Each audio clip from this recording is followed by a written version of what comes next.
స్థిరపడి ఆర్థికంగా స్థిరపడ్డ వారికే ఇందిరమ్మ ఇల్లు వచ్చినటువంటి పరిస్థితి కనపడతా ఉన్నది ఈరోజు ఈ రాష్ట్రంలో దుస్థితి. కాబట్టి ఈ యొక్క ప్రభుత్వం అన్ని విధాలా విఫలమైందని చెప్పి స్పష్టంగా మరి తెలుస్తా ఉన్నది. ఈరోజు హోంశాఖ కూడా వారి దగ్గరనే ఉన్నది. ఈరోజు భద్రత కరువైంది, ఇంతమంది చెప్పినట్టుగా రోడ్లు నెత్తిరోడుతూ ఉన్నాయి. ఈరోజు 3 హత్యలు 6 అత్యాచారాలకు అంటే అత్యాచారాలు స్పష్టంగా కనపడతా ఉన్నది. కాబట్టి ఏదైనా సరే ఈ రాష్ట్రంలో ఎవరికైనా భద్రత ఉందంటే ఎవరికి లేదు. కేవలం ముఖ్యమంత్రి ఒక్కటే తన సీటును భద్రపరచుకోవడానికి ప్రయత్నం చేస్తున్నాడు తప్ప తన సీటు భద్రపరచుకోవడంలో ఉన్నటువంటి ఒక ధ్యాస ప్రజలకు భద్రత కల్పించడంలో కూడా ముఖ్యమంత్రి గారి ప్రభుత్వం ఘోరంగా విఫలమైందని చెప్పి మనం చేస్తా ఉన్నాను. ఈరోజు ఎంత దౌర్భాగ్యమైన పరిస్థితి. లేని నగరాన్ని ఊహించుకొని మనుషులు లేరు, ఇండ్లు లేరు, ఒక ఊరు లేదు, ఒక వాడ లేదు, మరి ఏది లేదు. ఓ ఫోర్త్ సిటీ అని చెప్పేసి దానిపైన ప్రచారం చేసుకోవడానికి ప్రయత్నం చేస్తూ ఉన్నాడు. తన ప్రయారిటీ ప్రోగ్రామ్ ఏది చెప్తా ఉంటాడు. ఎప్పుడు చూసినా పెట్టుబడులు వస్తాయి, పెట్టుబడులు తీసుకొస్తా, లక్షల కోట్లు 1000 కోట్లు తీసుకొస్తారు. నీ భాషకి పెట్టుబడులు ఎలా వస్తాయని చెప్పేసి నేను ప్రశ్నిస్తా ఉన్నాను ముఖ్యమంత్రి గారు. ఈరోజు ఇల్లు లేని కాడికి, మనుషు లేని కాడికి, ఊరు లేదు, ఒక పేరు లేదు, అక్కడికి మెట్రో బుల్లెట్ ట్రైన్ తీసుకుపోతా అంటాడు, మెట్రో ట్రైన్ తీసుకుపోతా అంటాడు, హెలికాప్టర్లు పోతాయి అంటాడు, దాని అంతర్జాతీయ నగరం చేస్తా అంటాడు. ఉన్న నగరాన్నేమో మూలకపడేస్తారు, ఉన్న నగరాన్ని విస్మరిస్తారు, ఉన్న నగరాన్ని పాదనగరం అంటాడు. ఎవరు లేని కాడ, ఒక మనిషి లేని కాడ, ఒక ఊరు లేని కాడ, ఒక పేరు లేని కాడ, ఒక వాడ లేని కాడ అన్ని తీసుకుపోతాడు. ఉన్న కాడనేమో ఏమి లేవు కానీ ఏం లేని కాడికి అన్ని తీసుకుపోతా అని చెప్పి ప్రగల్భాలు పలుకుతా ఉన్నారు ముఖ్యమంత్రి రేవంత్ రెడ్డి గారు. కాబట్టి ఈ యొక్క ప్రజాపాలన అనే ఒక కార్యక్రమం 99 రోజుల ప్రోగ్రాం ఉన్నదో ఘోరంగా విఫలమైన కార్యక్రమం ఇది. ఇది ప్రజాపాలన కాదు, ప్రజలను వంచే కార్యక్రమం ఇది. ప్రజాపాలన కాదు, ఇది ప్రజా వంచక పాలన అని చెప్పి స్పష్టంగా తెలియజేస్తా ఉన్నాను. ఈరోజు మీరు అసలు ఎంత ఘోరమైన పరిస్థితి తెలంగాణ రాష్ట్రంలో. ఈరోజు తాగునీరు లేదు, సాగునీరు లేదు. ఈ యొక్క విద్యుత్లో సంబంధించిన సరఫరాలో ఘోరంగా విఫలమైంది. ట్రాన్స్ఫార్మర్లు పేలిపోతా ఉన్నాయి ఎక్కడికక్కడ. చాలా మంది విద్యుత్ ఎలక్ట్రిసిటీ సప్లై లేక ఇబ్బంది పడుతూ ఉన్నారు.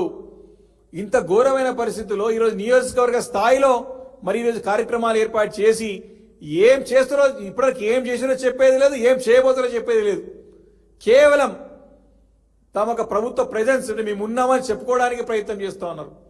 ఇచ్చే కళ్యాణ లక్ష్మి చెక్కులు ఏవో చిన్న చెక్కులు తీసుకొచ్చి 100 కిలోమీటర్కే తీసుకొచ్చి పెట్టి కార్యక్రమాలను చేసి చేతులు దులుపుకునే ప్రయత్నం చేస్తూ ఉన్నారు.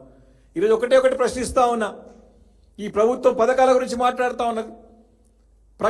మీరు ప్రకటించినటువంటి రాజీవ్ యువ వికాసం ప్రోగ్రాం దాదాపు 1-2 సంవత్సరాలు కావస్తాను ప్రకటించి దరఖాస్తులు తీసుకున్నారు, అన్ని చేసినారు. ఏ ఒక్కరికన్నా రాజీవ్ వికాసం కింద, మీరు యువ వికాసం కింద ఒక్కరికన్నా ఈ పథకం అమలు చేస్తారా, ఇచ్చినారా అని చెప్పి అడుగుతా ఉన్నా. లేదు. కాబట్టి ఇదంతా కూడా వంచే కార్యక్రమంలోనే కనపడుతుంది తప్ప ఇంకోటి లేదని చెప్పి స్పష్టంగా కనపడతా ఉన్నది. ఈ యొక్క 99 రోజుల ఈ యొక్క కార్యక్రమం అనేది కూడా ఘోర విఫల కార్యక్రమం. 99 రోజులు కాదు, గడిచిన 900 రోజుల్లో వీరు చేసింది ఏమీ లేదు. అంత కూడా బూటకం, కేవలము ప్రచార ఆర్భాటాలకే చెప్తుంది తప్ప తమ ఢిల్లీ ప్రయాణానికి తమ ఒక సీటు కాపాడుకునే ప్రయత్నం కనపడుతుంది తప్ప ఇంకోటి ఏం లేదు స్పష్టంగా నేను తెలియజేస్తా ఉన్నాను. కాబట్టి ఈ వచ్చే పథకాలు కూడా సరిగా అమలు అవుతలేదు, వచ్చే పథకాలు కూడా అందరికి ఇస్తలేరు.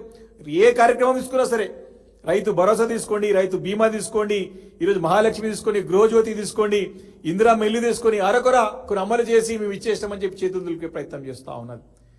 అదేవిధంగా రాబోయే పథకాల గురించి చెప్తా ఉన్నారు. ఏదో కొత్త పథకం అనేటు నిర్దిష్టమైన ప్రణాళిక లేదు. ఇది రాజీవ్ యువ వికాసం ప్రకటించి దాదాపు 2 సంవత్సరాలు కావస్తా ఉన్నది. ఏ ఒక్కరు కూడా అమలు చేయలేదు. కాబట్టి ఈ రకమైన పరిస్థితి రాష్ట్రంలో ఉన్నది. కాబట్టి ప్రజలు వంచే ప్రయత్నం చేస్తుంది తప్ప ప్రజలకు మేలు చేసే ప్రయత్నం చేయట్లేదని చెప్పి కూడా సందర్భంగా మనవి చేసుకుంటూ, మరి రెండో అంశం కూడా చిన్నది. మాకు ఈరోజు ఉమ్మడి రంగారెడ్డి జిల్లా సంబంధించినటువంటి మరి పార్టీ ముఖ్య నాయకుల సమావేశం, పార్టీ కార్మిక అధ్యక్షుల దగ్గర మీటింగ్ అయింది. ఈరోజు ముఖ్యంగా ఎస్ఐఆర్ స్పెషల్ ఇంటెన్సివ్ రివిజన్ మీద ప్రత్యేకంగా శ్రద్ధ తీసుకోవాల్సిన అవసరం ఉందని చెప్పేసి కూడా సూచించడం జరిగింది. ఎందుకంటే ఈ యొక్క కార్యక్రమాన్ని మరి ఎలాంటి ప్రణాళిక లేకుండా, మరి ఎలాంటి ఒక ప్రచారం లేకుండా, కేవలం ఇది అధికారులపైన నమ్మి ప్రజలకు ఎలాంటి అవగాహన కల్పించకుండా, ఎలాంటి సమావేశాలు ఏర్పాటు చేయకుండా కార్యక్రమం చేసుకుంటూ పోతా ఉన్నారు. కాబట్టి బాధ్యత గల ప్రతిపక్ష పార్టీగా మా పైన కూడా రెస్పాన్సిబిలిటీ ఉంటుంది. కాబట్టి దీనిపైన పెద్ద ఎత్తున మరి కార్యకర్తలందరూ కూడా మరి సమాయత్తం చేసి బూత్ లెవెల్ ఏజెంట్స్ నియమించుకొని తప్పకుండా ఈ యొక్క ఎస్ఐఆర్ లో యాక్టివ్ గా పార్టిసిపేట్ చేసి ఓటర్లను కూడా జాగ్రత్తగా భద్రపరుచుకొని మన తిరిగి ఓట్లని సరిదూసుకునే విధంగా కొత్త ఓట్లను కూడా చేర్పించే విధంగా మరి ఏ రకంగా చేయాలని చెప్పేసి పార్టీ కార్యనిర్వాహక అధ్యక్షులు కేటీఆర్ గారు ఆదేశించడం జరిగింది, దిశానిర్దేశం చేయడం జరిగింది. మరి ఎస్ఐఆర్ తో పాటు మరి రాబోయే రోజుల్లో త్వరలోనే పార్టీ మెంబర్షిప్ ప్రోగ్రామ్ కూడా ఉన్నది, దానిపైన ఎలా ముందుకు వెళ్లాలో కూడా చెప్పడం జరిగింది. అదేవిధంగా ఈ యొక్క మెంబర్షిప్ తర్వాత కమిటీస్ కూడా పెద్ద ఎత్తున వేసుకొని మరి కమిటీస్ ద్వారా ప్రజలకు వెళ్లి మరి ఈ యొక్క 13 డిక్లరేషన్ల పైన కూడా పొలిటికల్ గా ఏ రకంగా వెళ్ళాలి, రాజకీయంగా ఏ రకంగా ప్రజలకు అవగాహన కల్పించాలా, ఏ రకంగా చైతన్యం చేయాలని చెప్పి దానిపైన కూడా సుదీర్ఘంగా చర్చ జరిగింది. తప్పకుండా రాబోయే రోజుల్లో ఎన్ని కార్యక్రమాలు ముందు తీసుకెళ్లడం కూడా ఎలా తీసుకెళ్లాలని చెప్పి కూడా ఒక నిర్ణయానికి వచ్చినాం. కాబట్టి ఉమ్మడి రంగారెడ్డి జిల్లాకు సంబంధించిన సమావేశంలో అన్ని చేసి మరి యొక్క రాబోయే రోజుల్లో ఈ యొక్క డిక్లరేషన్స్ పైన కూడా ఎట్లా వెళ్ళాలి, ప్రజలకు ఏ రకంగా మరి చైతన్యపరచాలా, ఏ రకంగా కాంగ్రెస్ పార్టీ మోసం చేస్తుంది, ఏ రకంగా చేయబోతోందని చెప్పి కూడా మరి ప్రజలకు తెలియాల్సిన బాధ్యత తీసుకొని ముందుకు వెళ్తున్నామని చెప్పి సందర్భంగా మనం చేస్తా ఉన్నాం.